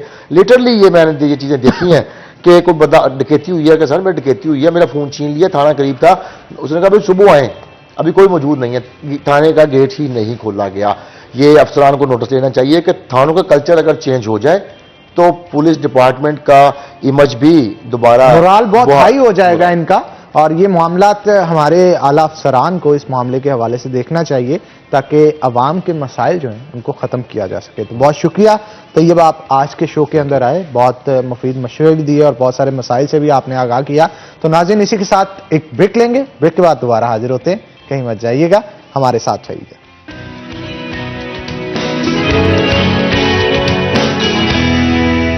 वेलकम बैक नाज़रीन, ब्रेक के बाद खुश आमदीद। हमारे साथ साबर अली मौजूद थे, साबर हुसैन, और ब्रेक पे जाने से पहले उनके साथ गुफ्तगू की जा रही थी कि मोहम्मद अली जो कि हमारे शो के अंदर आए थे, उस शो के बाद इनको पेशावर ज़ल्मी में सिलेक्ट कर लिया गया। क्या राज था इसके पीछे, जानते साबर हुसैन से। जी, तो जब वो इसकी वीडियो उसने देखी, कामरान अकमल ने, तो उसने फ़ोन किया सईद अजमल को कि इस बच्चे को, हमें ये बच्चा चाहिए, इसे लाहौर भेजें आप ट्रेलर के लिए।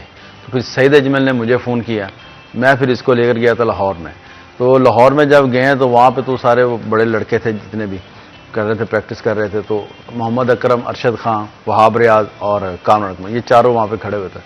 तो फिर इसने जब वहाँ पे बैटिंग की, अपनी बैटिंग करके प्रैक्टिकल करके दिखाया, तो उन्होंने बड़ा इसको लाइक किया। तो वहाँ पे भी इसका लाइव प्रोग्राम भी चला था, वहाँ पे टीवी पे इंटरव्यू हुआ था। तो बड़ा इसको ना लाइक किया। तो फिर उन्होंने इसको कहा कि ये हम ये इस बच्चे को ना अडॉप्ट करेंगे इंशाल्लाह ताला। अच्छा, और अडॉप्ट करने के बाद इसकी ट्रेनिंग और जितने एक्सपेंस है वो उनकी तरफ से हैंडल जी, सारा वो ही करेंगे। फिर उसके बाद इसकी एजुकेशन, इसकी ट्रेनिंग, इसकी पढ़ाई, हर चीज़ इसकी वही करेंगे पेशावर ज़ल्मी। ये तमाम की तमाम फैसलाबाद में होगी या आउट ऑफ सिटी? नहीं सर, ये लाहौर में होंगे।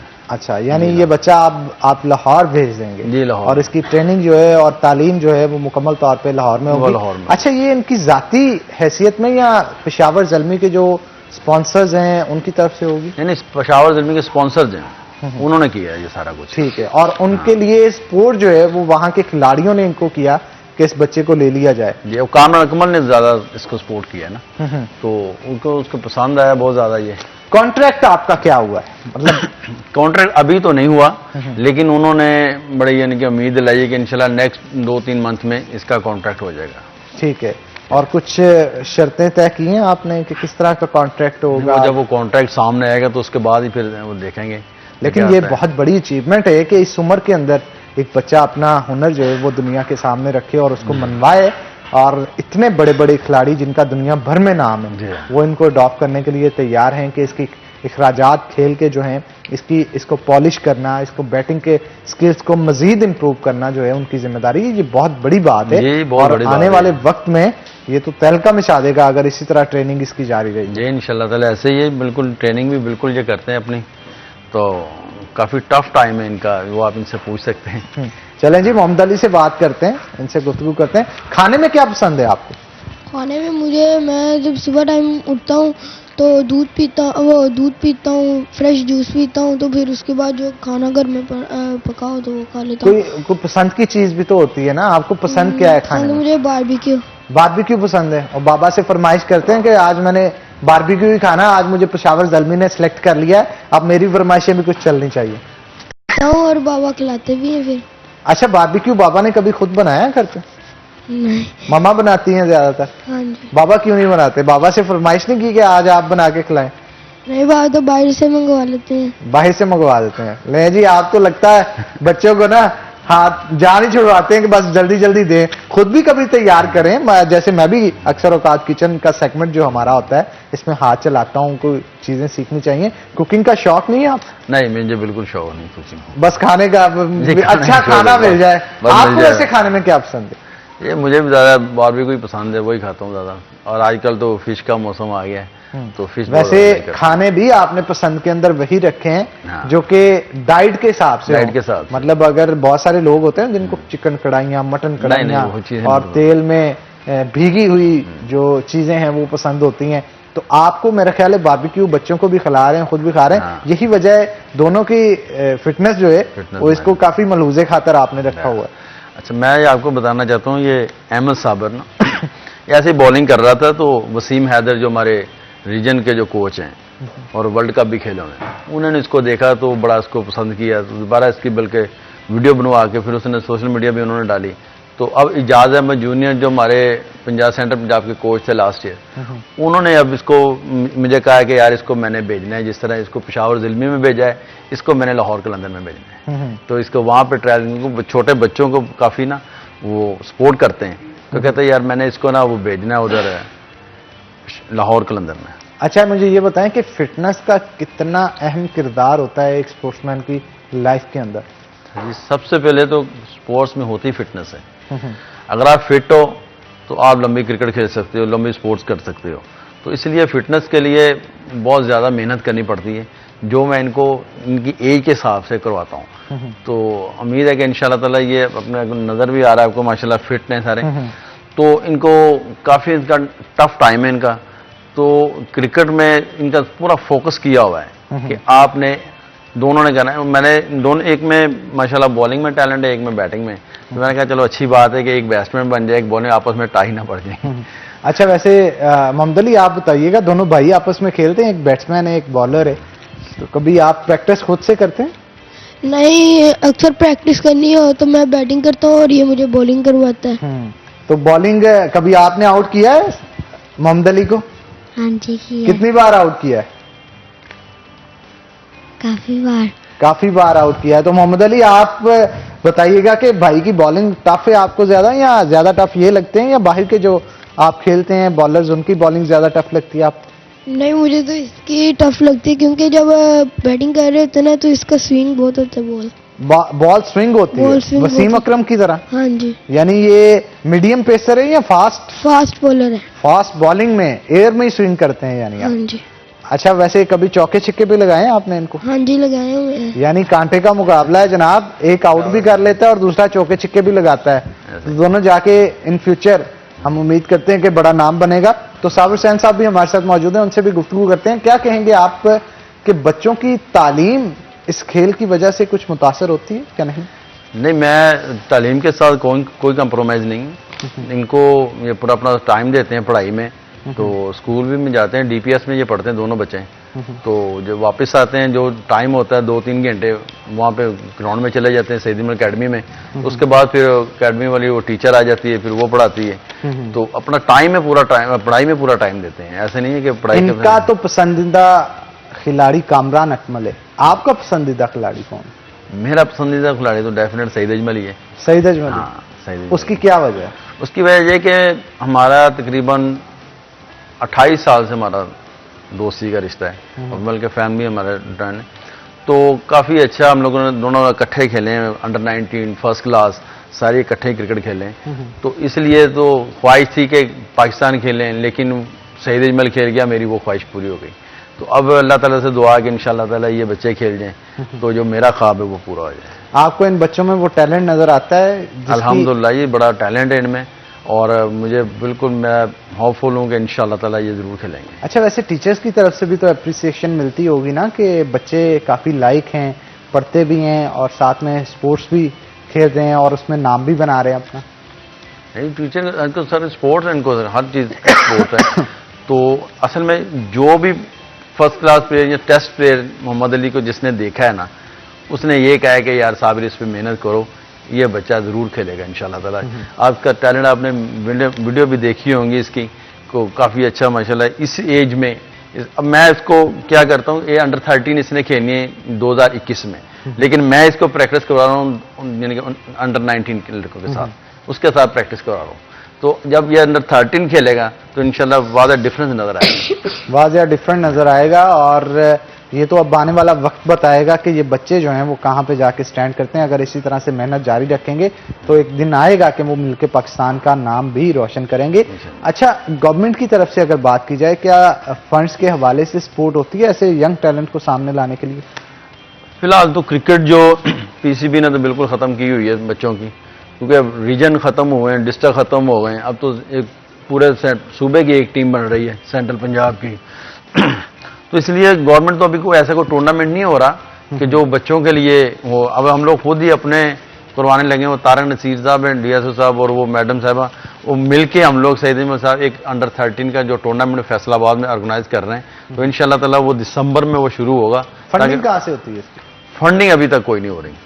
तो अगर फंडिंग नहीं होगी, आप बच्चों को मोटिवेट किस तरह से करेंगे? ऐसा है कि इस हवाले से भी गुफ्तगू करेंगे, हाँ। लेकिन एक छोटी सी ब्रेक के बाद, क्योंकि ब्रेक का वक्त हो गया है। तो नाज़रीन, एक ब्रेक लेंगे, ब्रेक के बाद दोबारा हाजिर होते हैं। कहीं मत जाइएगा, हमारे साथ रहिएगा।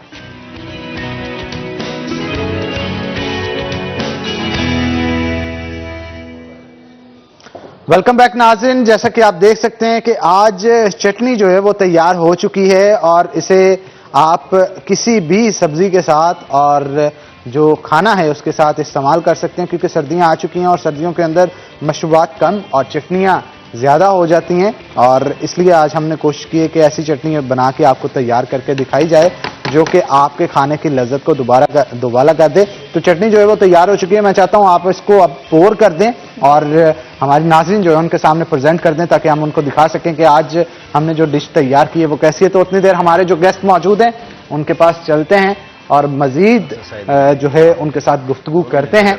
हमारे साथ मोहम्मद अली भी मौजूद हैं और उनके साथ साथ दीगर जो हैं उनके वालिद मोहतरम भी मौजूद हैं, उनके भाई भी मौजूद हैं। तो मोहम्मद अली से पहले मैं गुफ्तगू करना चाहूँगा। मोहम्मद अली, ट्रेनिंग किस तरह से करते हैं आप? ट्रेनिंग का क्राइटेरिया क्या है? सुबह उठ के स्कूल जाते हैं, फिर आके ट्रेनिंग करते हैं, किस तरह से मैनेज करते हैं तमाम चीज़? मैं सुबह उठता हूँ, फजर की नमाज पढ़ता हूँ, फिर उसके बाद कुरान पाक पढ़ के स्कूल चल जाता हूँ। स्कूल से 1:45 बजे घर आके 2:30 बजे तक ग्राउंड चल जाते हैं। ग्राउंड में जाके 20-25 मिनट ट्रेनिंग करके, बैटिंग करके, फील्डिंग वगैरह करके फिर घर आके अकेडमी पढ़ते हैं। अच्छा, जैसे ट्रेनिंग आप करते हैं, अहमद भी उसी तरह ट्रेनिंग करता है आपके हाँ साथ जी, ही? अहमद भी इसी तरह ट्रेनिंग करता है, पूरा फोकस करता है वो बॉलिंग पे और रनिंग पे। अच्छा, रनिंग करते हैं आप? हाँ जी, रनिंग कितनी देर करते हैं रोजाना? रनिंग आधा घंटा 25 मिनट। जनाब, आपने तो लगता है इनकी ट्रेनिंग काफी टाइट की है कि बच्चे भी आधा घंटा रनिंग करते हैं रोजाना की बुनियाद पे। ये आधा घंटा ट्रेनिंग के बाद ये शटलें भी लगाते हैं, वो होती है ना विकेट के पास जो 3 रन लेने होते हैं, वो 3 रन भी ये 10 बार करते हैं ये। अच्छा, तो आपकी तरफ से स्पेशल इंस्ट्रक्शंस होती हैं? वैसे देख के समटाइम आ भी जाता है कि बच्चा है, कितनी मुशक्कत करवाएं इससे। देखिए बच्चा ये इसी उम्र में अपनी ट्रेनिंग करेंगे, शुरू करेंगे अपने आप को, तो देखें अगर आपने कोई स्पेशल बनना है तो उसके लिए आपको कुछ स्पेशल करना पड़ेगा, तो आपको इसकी हार्ड वर्किंग तो करनी पड़ेगी।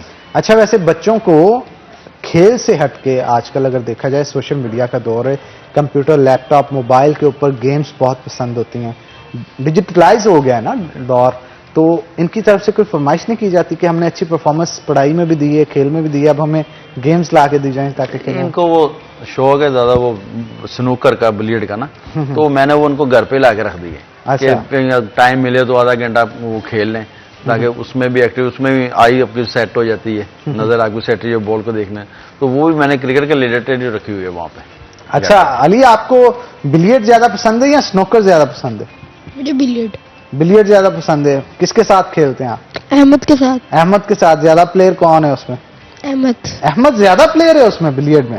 तो इसका मतलब ये है कि स्पोर्ट्स में अगर आप खेलते हैं तो जहां पे क्रिकेट में मुकाबला रहता है, घर में आके बिलियर्ड में भी मुकाबला रहता है। ऐसे ही है। तो बिलियर्ड में जब अहमद जीत जाता है तो फिर आपको तंग तो काफी करता होगा कि भाई देख लें आज मैं जीत गया। अगर जी। क्रिकेट में आज आपने छक्के लगाए तो मैंने बिलियर्ड में आपको हरा दिया। हाँ जी, ऐसे ही होता है। चले जी, हमारे साथ साबर हुसैन साहब भी मौजूद है, मजीद गुफ्तगू उनके साथ करते हैं। अच्छा, बच्चों को अगर देखा जाए खासतौर पे पढ़ाई के साथ आप इनके मैनेज करते हैं स्पोर्ट्स के मामलात को भी, घर पे आके जब खाने के हवाले से जो है वो बच्चे बड़े शौकीन होते हैं कि गोलगप्पे भी खा रहे हैं और बहुत सारे बाजार से चीजें भी लेके, इस तरह के स्नैक्स लेके खा रहे हैं जो कि उनकी सेहत के लिए अच्छे नहीं होते। आपने इनकी डाइट किस तरह से कंट्रोल की? देखिए जब ये इसको मैंने क्रिकेट शुरू करवाई, इसको गोलगप्पे का बहुत शौक है अली को, तो अहमद को भी शौक था, लेकिन मैंने इनको एक चीज़ समझाई है कि यार अगर तो आपने बनना है स्पोर्ट्समैन अच्छा, तो ये चीज़ें आपके लिए अच्छी नहीं है। तो मेरा ख्याल में कि अली ने दोनों ने छोड़ दिए। अली बीच बीच में से कोई लगा लेता है कोई खाने का चस्का, लेकिन अहमद ने बिल्कुल नहीं। फास्ट बॉलर मैंने कहा अगर तुमने फास्ट बॉलर बनना है ना, इन चीज़ों से आपको दूर रहना है। जो चीज़ आपके लिए डाइट में बेहतर है, जो आपके एनर्जी में बेहतर है, वो इसको देते हैं और वो खाते हैं और बड़े शौक से ये खाते हैं।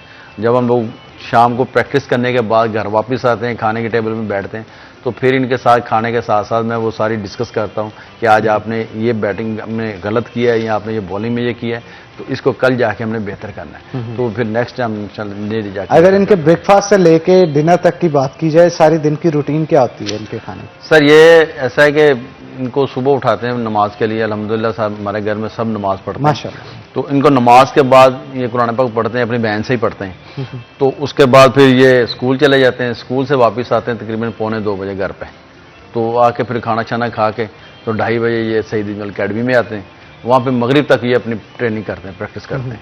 फिर उसके बाद ये वापस घर आते हैं तो इनकी वो टीचर अकेडमी वाली वो आई होती है, तो वो पढ़ते हैं 1.5-2 घंटा वो पढ़ते हैं, उसके बाद फिर इनको इनके टाइम मिलता है। अच्छा, मोहम्मद अली का एक वाकया भी बता रहे थे जब आप उम्रा के लिए गए थे और वहां पे पेश आया था कि बस के अंदर इन्हें पढ़ने के लिए कहा गया था। जी, वो क्या ये बात? माशाल्लाह नात भी बड़ी अच्छी पढ़ता है। फिर ये हम लोग उम्रे के लिए गए थे तो बस में वो पढ़ते होते ना लब्बैक अल्लाहुम्मा लब्बैक, तो ये वैसे ही पढ़ रहा था, तो बस में जो दूसरे लोग थे वो भी सुन रहे थे।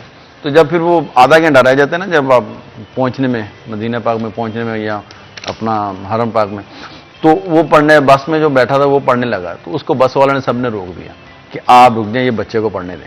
तो फिर इसको मैक में ले गए, इसने मैक पकड़ के फिर तकरीबन आधा घंटा इसने माशाल्लाह वो पढ़ा था। अच्छा, पीएसएल के हवाले से क्या कहेंगे? पीएसएल स्टार्ट हो चुका है और आज कराची और लाहौर का मैच भी है, क्या कहेंगे आप? पहले तो मुझे पीएसएल के हवाले से बताइएगा कि गवर्नमेंट का बड़ा अच्छा इनिशिएटिव है ये। नहीं देखें, बड़ा अच्छा ये है कि पीएसए पाकिस्तान में हो रहा है और सारे प्लेयर्स भी आए हैं, इसके कोरोना वायरस में भी प्लेयर्स सारे आ गए यहाँ पे खेलने के लिए, तो ये एक दूसरी खुशी की बात है कि अब पीएस में फाइनल में 2 टीमें ऐसी हैं जो पहले कभी फाइनल में नहीं आई, कराची और लाहौर। तो बड़ा अच्छा ये पाकिस्तान के लिए भी है कि अब टीमें जिम्बाब्वे भी आई है, उम्मीद है कि अब इंग्लैंड भी आ रही है टीम। तो जो हमारा जो पाकिस्तान का जो इमेज था ना कि यहाँ पे टीमें आकर नहीं खेलना पसंद करती थी, अब वो आना शुरू हो गई। और जो मैच आज होने जा रहा है उस हवाले से आपकी फेवरेट टीम कौन सी? देखिए अगर आप ऑन पेपर देखा जाए और बॉलिंग जो स्ट्रांग है वो लाहौर कलंदर की बहुत स्ट्रांग बॉलिंग है। उसकी क्या वजह है? कौन से बॉलर्स हैं उनके पास? सर उनके पास वो शहीन शाह फरीदी है, हारिस रऊफ है, फिर उसके बाद वो दिलबर लड़का है, बड़ा अच्छी उनकी कंपटीशन बहुत अच्छा बना हुआ उनका, बैटिंग का और बॉलिंग का बड़ी अच्छी टीम है। दूसरी कराची की टीम मोहम्मद आमिर, वकास मकसूद है, अपने फैसलाबाद का ही है वकास मकसूद, बल्कि हमारी सईद अमीन अकेडमी का है वो। तो बड़ा अच्छा उनका बड़ा अच्छा मैच होगा। लेकिन जो फेवरेट जो दी जा रही है वो लाहौर कलंदर दी जा रही है। आपकी फेवरेट टीम अगर देखा जाए सब टीमों में से सबसे फेवरेट टीम कौन सी है? तो मेरी जो फेवरेट टीम थी वो तो बाहर हो गई, इस्लामाबाद यूनाइटेड। अच्छा, हाँ, वो तो पीएसएल में बाहर हो गई, लेकिन वो पहले 2 टूर्नामेंट वो जीत चुकी थी, फाइनल में भी तीसरे में पहुंची थी, लेकिन इस बार वो बदकिस्मती से वो नहीं आगे आ सकी। तो इस्लामाबाद यूनाइटेड में क्या ऐसी खास बात थी जो कि आपको उसका फेवरेट बनाती थी? इस्लामाबाद यूनाइटेड में सारे यंग प्लेयर्स हैं, आप उनके वो देख लें, वो टीम पूरी की पूरी यंग टीम है और बड़ा अच्छा उनका कंपटीशन होता है आपस में। तो दूसरा हमारे वो अकेडमी के भी प्लेयर वहाँ पे खेलते हैं। कौन कौन से प्लेयर जो यहाँ से उस टीम के अंदर गए? आसफ अली है, अहमद सैफी है और उनका कोच वो सईद अजमल है। तो इसलिए वो मुझे वो फेवरेट है मेरी। अच्छा, उनकी वजह से आपकी टीम फेवरेट थी या ओवरऑल जो ओवरऑल भी देखें ना, उनके सारे प्लेयर भी यंग प्लेयर हैं, शदाब खान है, फिर वो मूसा खान है, जिनके सारे यंग प्लेयर हैं। तो बड़ी अच्छी वो टीम है, लेकिन इस बार बदकिस्मती से वो नहीं आगे आ सकी। लेकिन हर बार वो जब जितने भी टूर्नामेंट्स हुए हैं पीएसएल के, वो सेमीफाइनल फाइनल आदमी खेलती है। और इस दफा अब जो टीमें आगे जा रही हैं उनमें से आपका फेवरेट कौन सा है? लाहौर कलंदर। लाहौर कलंदर।